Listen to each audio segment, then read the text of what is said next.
Are Max O'Leary's days numbered as the number one in the Bristol City goal? Welcome back to Where Robins Walk. It's episode 20, and of course, we are reviewing the Sunderland game and that game, of course, against QPR. Just what was he doing? We've got Sam and Ben back to discuss that. And when was the last time Bristol City had a decent striker? This is what we'll be putting to the team as well. Also, does the Championship feel a little bit flat this season, and why? And we're going to look at some tweets of the week. Welcome back. If you've only just found us, drop us a quick subscribe, drop us a quick like. This is a very quick review of all things Bristol City. And Sam, we've got the obvious starting point this week is, does Max O'Leary need to be dropped for a few games? Do you know what? I hate to criticise Max because there's been so many games where he's kept us in, like the games this season. But then when you look at him overall, the points was drops from his mistakes. I think his time's done there. Before we get into criticising him, let's just have a look at one different point of view. I want you to. Stevie says, it's a terrible error that gifted QPR a point, but I don't think all the blame should fall on Max. The last City defender was just outside their box. And when City lost the ball, it left the keeper totally exposed. We were winning comfortably and we didn't need to take a risk like that. Do you agree? I can see the point. I can see where they're coming from, but then again, at the same time, there's no way that Max O'Leary should be coming out. If you're coming out there, you have to be winning the ball, or at least taking the man. I think leaving no one back there is a slightly strange thing to do, I'll say. Yeah, you mean QPR fans are saying they can't believe they're going to point out that, Sam. They were by far the second best, and why? It's your court, you're in attack. Why not leave at least one defender back? Because if you do that, that situation doesn't occur, does it? Yeah, but then it's 50-50, isn't it? If we leave like three men at the back and we're not attacking to get that second goal, then the fans be on Manning's back then. But like, I agree with what Ben said. You know, when Max O'Leary comes rushing out that far, you either win the ball or you smash through the player and take one for the team. We would have rather, if he would have got a red card in that game, we would have still won the game 1-0. Okay. All right. Is the problem, though, the fact that he knows, and probably Manning knows, that there's no one really good enough to come in? We saw lots of tweets, Ben, saying all you have to do is play Bajic. Another one here saying, totally on top, dominating, no one injured, and then we let in a stupid goal. Option A, carry on and let another be, or bring in a striker lacking confidence and player just back from injury.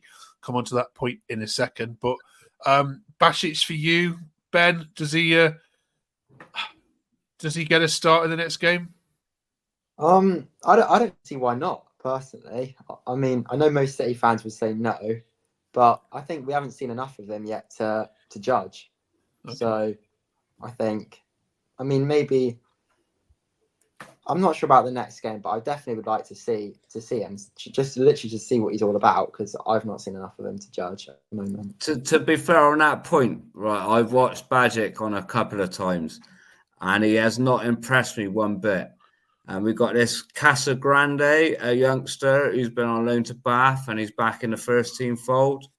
Why not give him a shout? He's a young Bristol lad. Let's give him a shout in the first team spot. Okay. There were some other ones here as well. Let's bring Liam in as well. Greg says it was a tough watch. Another game showing why Max O'Leary's days are numbered. Bajic, get your gloves on. Street says, put a decent keeper between the sticks who doesn't make at least one mistake per game. If the defence has more confidence in the man in the goal, the whole team will be transformed. Being capable of making good saves does not mean O'Leary is a good keeper. Welcome, Liam. Is O'Leary a good keeper? I think he has good moments. If you look through our recent history of keepers, I bring Dan Bentley into this equation. Bentley used to make howlers most games. He used to push the ball back into danger. He'd never come for anything. He'd be on his line, hence the nickname the Vampire would give him. He's no better than what O'Leary was, and our fans seem to absolutely love him. I think he just I think he just has a rush of blood to the head sometimes, Leary, and unfortunately, he's had more often than not at the moment. I usually bang the drum and try and defend him a bit, but yesterday, I can't defend Wade. Yes, if he's not getting the ball, he's got to clatter the Smith and take a red card. 100%. I mean, you look at O'Leary over this season. I mean, Blackburn away, we were in the game until that poor pass.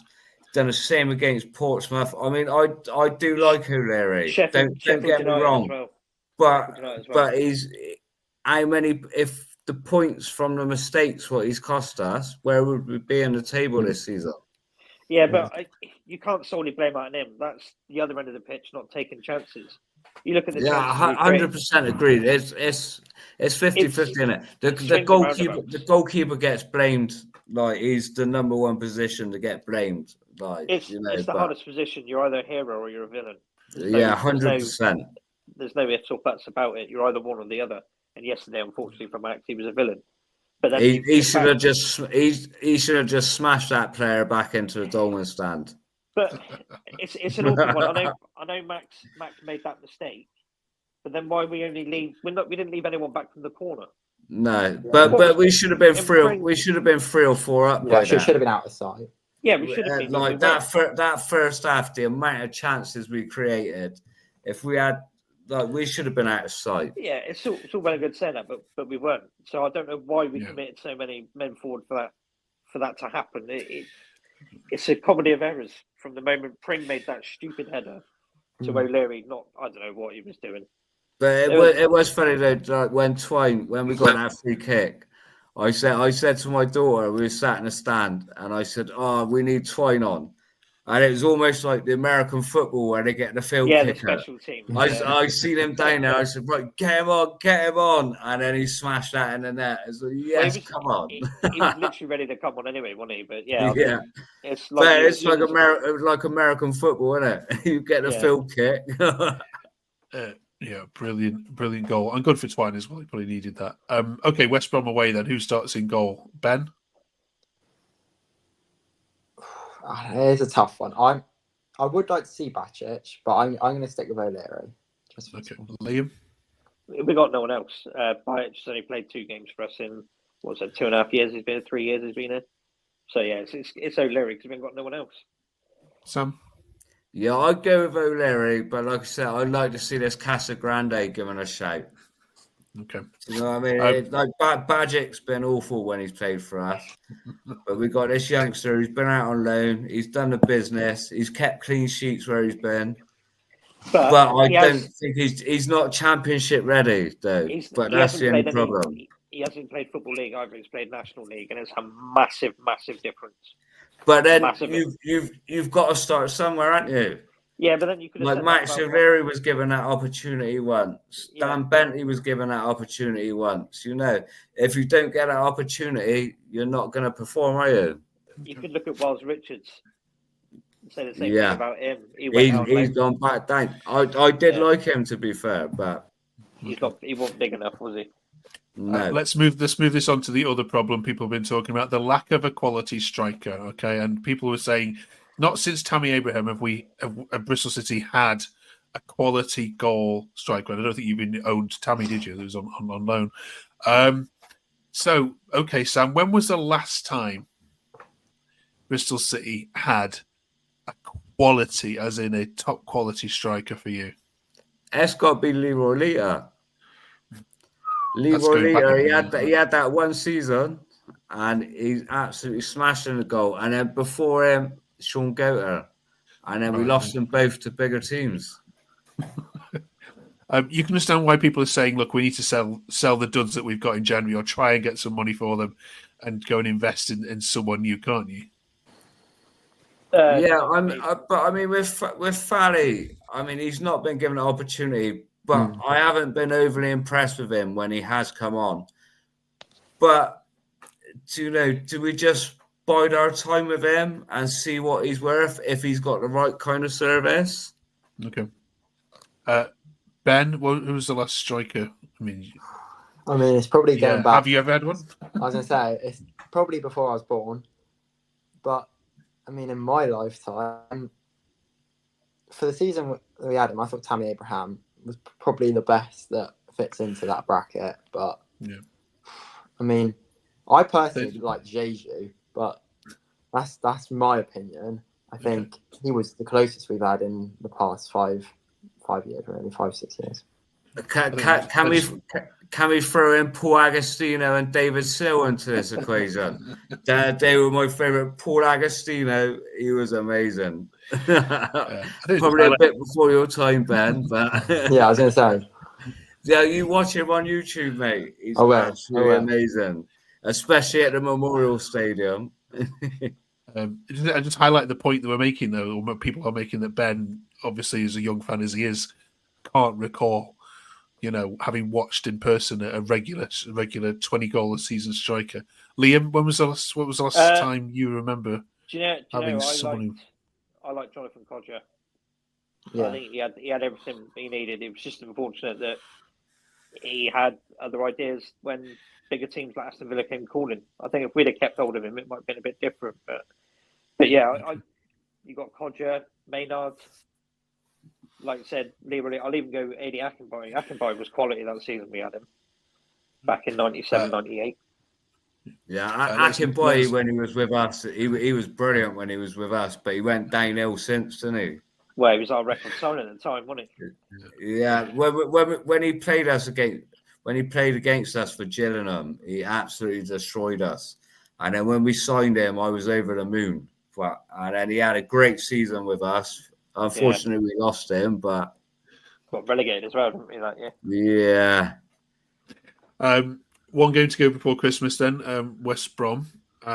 West Brom away. We'll talk about that in a second.